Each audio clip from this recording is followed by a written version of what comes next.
guys, so today's video is going to share with you guys some of the renovation regrets that we have. So hopefully there will be some takeaway for everyone. And before we start, do remember to subscribe to our channel. We have a series of videos on house reno as well as reno tips, so do check them out. And this video is brought to you by Hometrust. So Hometrust is Singapore's trusted community review site which offers authentic advice and feedback from past owners on hiring your interior design firm. You can check out their website for all the useful resources. So they have this photo inspiration. So when you click right in, they actually categorize the different interior design photos based on spaces, features, and even style. So for example, if you click onto living room, and you can check out all the pretty photos and mood boards for your inspiration. And they also have this function called Get Recommendation right at the top of the website here. So we can click right in. It's actually a very popular feature that works by algorithm in helping you to match with recommended interior designers. So you can pick your favorite style and then some of the design feature that you hope to have in your house. Click next. And you can also select your property status, whether it's a new house, a resale, or you're renovating an existing home. And then the property type, your square area, and then your budget. From here, you can key in your contact information and Hometrust will get in touch with you with the recommended interior designers based on your preferred style and project requirement. As simple as that. Alright, getting back to our video on the renovation regrets. The first regret is our foyer area, which is actually this pink crack on our wall. So in fact, this is a half wall. So the left side of it is actually a wall, a normal wall, while the right side is in fact a carpentry, which is the side of our shoe cabinet here. Yeah, so you can hear the difference when we knock on it. Yeah, so this is actually carpentry, which is wood. And right in front of this, we actually have a high tabletop made of quad material. So this is attached to this wall and wood material here. So in order to flush it, we actually got the idea to plaster it with paint. So initially when we first moved in, it was alright, but eventually the cracks started to show because ultimately it's two different surfaces here. So we did tell our ID and then he did send the painter to come down to actually put more layer of plaster and paint over it. But over time, the cracks still continue to show. So I guess it cannot be helped. So from far, it doesn't look very obvious, and even on the right side. Yeah, but if you were to go from the left side and to go close, yes, it's actually pretty obvious on this side. So we might consider to use a wallpaper to cover it up in the future. It really depends on the condition of it. And next up, coming to our dining area, the next regret is regarding this pendant light here. We have shared in some of our past videos as well that the light is actually not right in the middle of our dining table. So as you can see, it's actually slightly towards the left side, or the right side, sorry. So it's because of the sideboard right here. So when we first moved in, we didn't have this sideboard. So it was just a dining table and we actually placed it right under the pendant light. But after the sideboard came, we were quite shocked by the size of it because it was pretty wide. And once we actually put it in, right, the walking space here becomes super tight. So we had to actually push forward the entire dining set. So which hence resulted in this particular misalignment. So this is definitely one of our regrets, whereby we should have measured the sideboard before purchasing it. And then after confirm, then we will fix the position of our pendant. So coming to our dry pantry and kitchen area, we have two curved corners here, which we really love it because of the design. So if you check out the cabinets, right, this area cannot be accessed, which is a waste because we could have stored stuff inside. So what we can have done is that we should have gotten the carpentry to maybe cut out a hole here for us to access and maybe put some of the things inside that are not as commonly used. Or we could have considered using those curved shelvings right here. So this is definitely something that you can consider for your house renovation. And next up is the sink area. So we got this sink from Blanco. Actually, we love it a lot, but I regret that you should have gotten a double sink. So this is like a single one. They do have the double one on their website and install, but after consideration, we decided to go with the single one because we wanted to maximize the walking top here, because the double sink will definitely be bigger.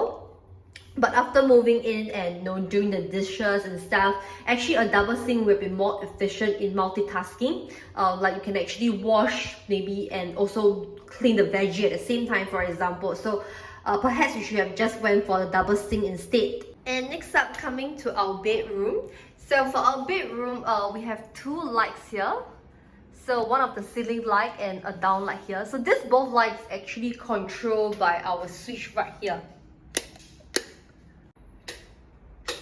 So the issue is that this is actually a one-way switch. So when we're in the bed area here, right, there is no way for us to actually off the light unless we get up and go all the way to the entrance right there to off the light.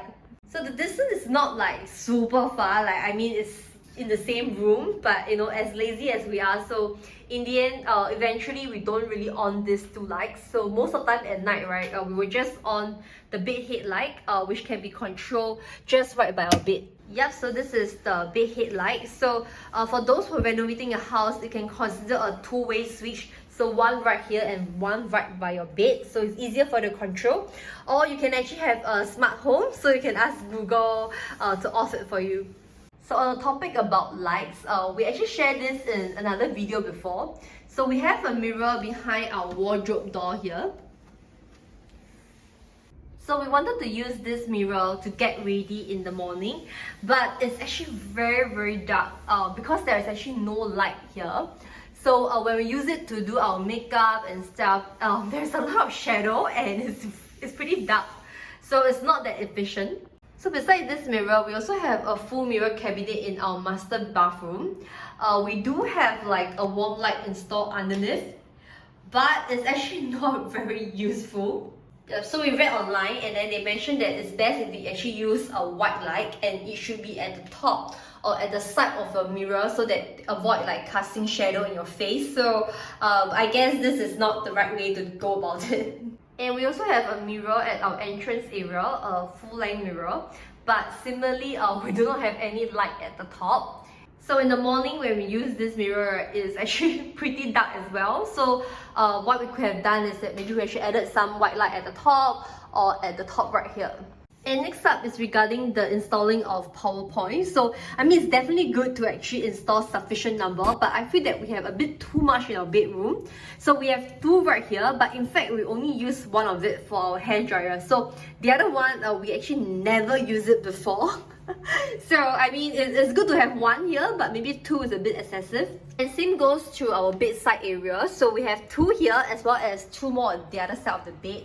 So in fact we actually hardly use the PowerPoint here, and if we do, we only use one of it to charge our phone. So I mean for new homeowners, you can actually consider what is the suitable number to have. It might be more the merrier, to future-proof your house, but every additional PowerPoint actually costs money. So I guess you have to balance it out. So next up is our toilet door. So we did not get the HDB one. So these are swing slide door from PD door. Yeah, so in fact we actually love it a lot, the design and the mechanic, because it really helped to save a lot of space instead of like a full swing one. Yeah, so this is really very maximizing.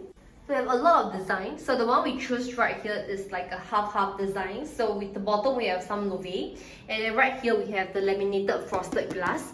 So for this frosted glass, right, it's kind of translucent, so light can pass through. So for example, at night or way early in the morning, if someone to use the bathroom, right, it will actually disturb the sleeper. So we did think about it, and perhaps moving forward we might not choose this kind of design. So next up is regarding the aircon trunking. So we did map out with the aircon company whereby how we want to run the piping, but we didn't go into the specific details.